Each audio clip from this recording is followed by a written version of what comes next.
Mas a minha trajetória nesse ecossistema, até emendando aí que eu pontuei, é bem interessante, porque nunca planejei estar no ecossistema Web3. Foi algo que fluiu e foi acontecendo. Eu, na verdade, estudava para concurso público e eu tinha esse plano.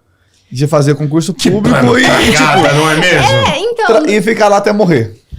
Com a vida garantida, aí você podia realmente escolher alguma coisa que você queria fazer no segundo plano. Aí você ganha meu dinheiro. Você pode nem trabalhar. Assim, público assim, você entra, você não trabalha. Isso. E aí você vai numa Decathlon da vida depois de uns 5 anos, que você tá num tema o que fazer. Vou comprar um caiaque, vou comprar uma bike elétrica, não é mesmo? Umas meias específicas que não precisam de compressão. Mas, e foda-se. Mas a minha ideia... Meta de vida era essa. Era prestar um concurso público. Peraí, detalhe. Que um dos livros que eu vou ganhar desse aí é da Ana. Que literalmente é procuradora da Fazenda. Concursada. Sim, eu tenho... Além da Ana... Eu não vou Paula... ganhar mais esse livro.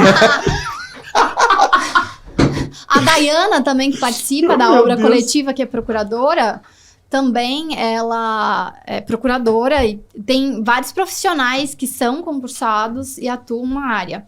E, a princípio, eu estava estudando.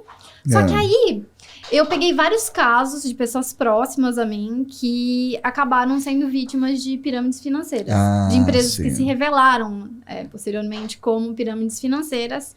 E aí, buscaram um advogado que... tinha conhecimento, tinha familiaridade com a parte tecnológica, entendia, dominava um pouco o assunto de criptomoedas, criptoativos, e me procuraram. E aí eu consegui auxiliar ali na medida do possível com consultoria e atuando também na parte contenciosa para tentar reaver os valores que essas pessoas tinham perdido. E nesse momento, eu reparei que existia uma demanda no mercado represada. Sim. Existe uma procura, existe uma necessidade de profissionais, advogados, que tenham esse conhecimento de tecnologia, e eu sempre amei tecnologia, desde a graduação. Só que não tem tantos profissionais qualificados. Então, eu falei, bom, existe um nicho aí que precisa ser preenchido. E eu fui estudando, tentando entender o máximo possível, até que eu caí, né, entre aspas, em uma palestra de um hoje muito amigo, Rodrigo Borges, que é um advogado que atua na área. E você é pica, viu? Ele é uma das pessoas que me guiou no início da caminhada e que eu sou profundamente grata, não só ele. Tiveram outras pessoas no decorrer do caminho, porque eu acho que a gente nunca... Não, pode deixar, porque eu vou falar alguns nomes aqui em voz alta e eu vou pedir só pra você. Reaja. Eu vou falar o nome de um advogado e você vai falar reaja. Tá bom. E você não vai poder ser sincera sobre isso. Você vai ter que ser sincera literalmente sobre todos eles. Porque assim, são nomes que tem um contraponto aí. Não tem como você gostar de dois ao mesmo tempo. Tipo, Lula e Bolsonaro, eu gosto dos dois. Ninguém gosta de nenhum deles, mas assim... Gostar dos dois é impossível. Pode deixar. Meu Deus, medo agora. E aí, ele foi uma das pessoas que me auxiliou bastante. Eu acabei caindo numa palestra que ele fez aqui em São Paulo, na Associação dos Advogados. E até então, como eu atuava no contencioso para pessoas que tinham perdido criptomoedas, eu focava muito na parte cripto da coisa. Sim. Então, as criptomoedas, o Bitcoin, o Ethereum... outras criptomoedas que eram comercializadas. E para mim o universo era esse. Só que na palestra que ele deu, eu vi que era muito mais que isso. Porque ele começou a explicar sobre a blockchain. E aí é fascinante. Aí quando ele começou a explicar sobre blockchain, casos de uso, ele já tinha um livro publicado junto com uma outra profissional da área que eu também sou assim extremamente... Tenho grande inspiração, que é a Tatiana Revoredo. Ele explicou alguns casos de uso e eu falei, nossa, isso é fascinante. Essa tecnologia, ela tem muito potencial. Ela consegue destravar muitos problemas, ela consegue solucionar muitos processos. Tem muita coisa que dá para fazer aí. E aí, foi ali que eu tive um gatilho e falei, vou apostar nisso. Eu acho que esse é um caminho que vale a pena eu perseguir. E aí foi a minha virada de chave foi exatamente nesse ponto. E aí veio a pandemia, teve a questão dos concursos serem totalmente suspensos, sem previsão. E eu acho que uma coisa engatou com a outra. E aí eu, na sequência, falei, nossa, eu preciso... E o Rodrigo me falou algo que foi um conselho muito acertado. Ele falou assim, Nathalie, o que você gosta de fazer? Eu falei assim, olha... Eu gosto de escrever. Sempre gostei de escrever, desde a graduação. Aí ele falou assim, pô, se você gosta de escrever, escreve sobre isso, se você gosta disso. Aí eu falei, pô, preciso mesmo. E eu fiquei com aquilo. Só que eu não comecei a escrever imediatamente, porque eu via muita gente já escrevendo. E eu falava, preciso de um pouco mais de substrato, eu preciso entender um pouco mais. É difícil você escrever sobre algo como blockchain, que é extremamente abstrato, principalmente quem é da área de humanas, sem você conhecer a fundo o que é a blockchain.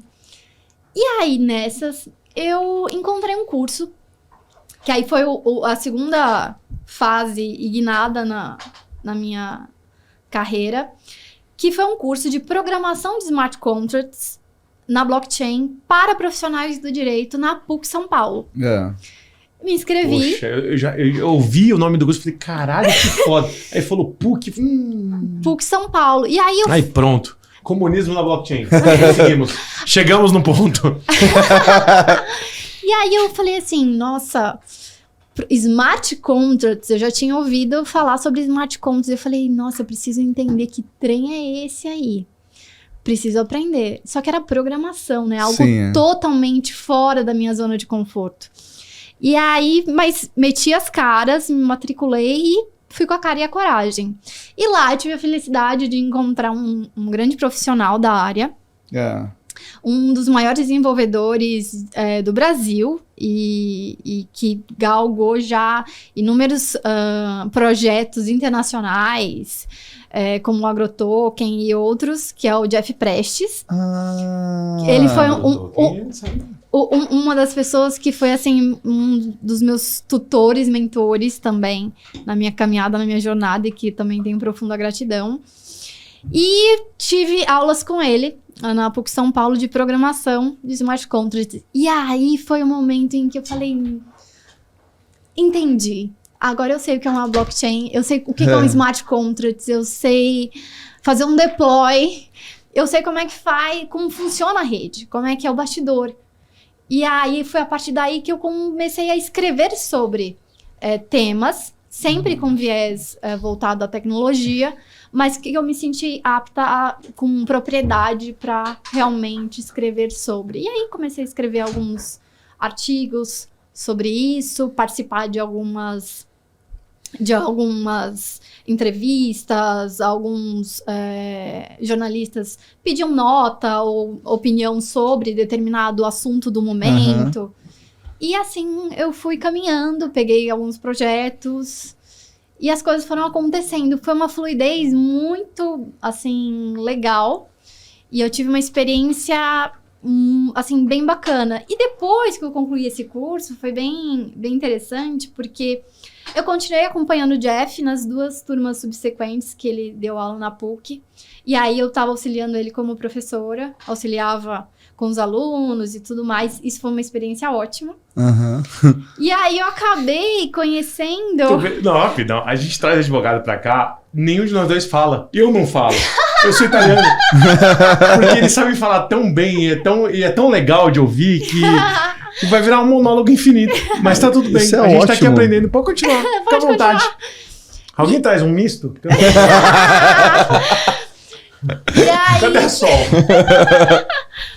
E aí foi uma experiência incrível, conheci vários profissionais, advogados que tinham já interesse, atuavam de alguma forma e que estavam ali com o mesmo objetivo comum, que era entender um pouco mais sobre a blockchain.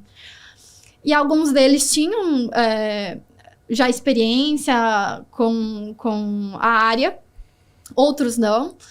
E, assim, uma coisa do destino... Hoje, um dos profissionais que eu trabalho lá na Foxbit, que é o diretor jurídico e de compliance da Foxbit, foi meu aluno na PUC. Olha aí. E eu já Contratando os alunos. Não tem algum crime que tem a ver com isso? Você não pode... Não. E aí eu acabei me aproximando. Tem uma limitação? Você não pode pegar os familiares e colocar pra dentro, os alunos, o pessoal próximo. Eu achei que isso tinha algum erro, né? Se eu soubesse, botar minha mãe pra trabalhar aqui. E, assim, esse ecossistema, o pessoal assim, tem esse espírito colaborativo muito legal. E eu acabei me aproximando do pessoal da Foxbit, levei alguns projetos meus que eu tinha pra Foxbit. Sim. Antes de trabalhar na Foxbit e percebi que lá tem um ambiente extremamente prazeroso e assim, não é porque eu tô lá e não é propaganda, mas é um ambiente extremamente saudável. Inclusive, Foxbit patrocina nós. Sim, pelo amor de Deus. Eu acho bonitinho a porque coisa esse deles. aqui fica falando da Binance, você não tem o saco pra ouvir ele falar bem da Binance, porque é tudo fingimento. Foxbit pode patrocinar nós.